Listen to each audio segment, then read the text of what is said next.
Is at the national convention, this time being the campaign representative as well as the whip for the state, making sure that Oklahoma's Bernie delegation knew what the campaign was expecting of them. And I was also in contact with grassroots organization of delegates across the country as well for Bernie who were organizing things to happen at the convention. Some of which came off, some not so much. So it's one of those things when you're grassroots versus a campaign leading you. And so it was a very different experience where I was very much tied to my phone. There were probably quite a few pictures of me looking at my phone while in the hall versus actually paying attention to what's going on, but I was working, that's why.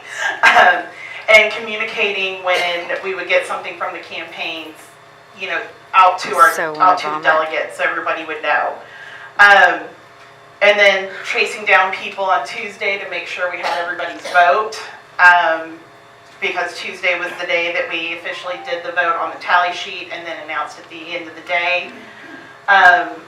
You know, things like that I didn't necessarily get to go to some of the caucuses and things going on outside of the convention hall like normally do, but it was a very different experience that I'm very happy to have been part of, especially at the end of the night.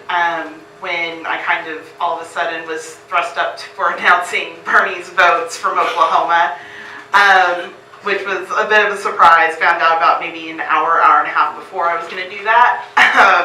And then later that evening, officially handing in that tally sheet at the DNC down in the bowels where you go take it to the boiler room. And being able to do that, it was a very, very moving experience for this lifetime Democrat.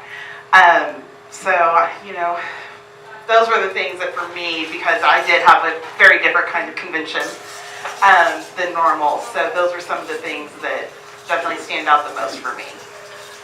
Thank you, Hillary. Thank you, Tiffany.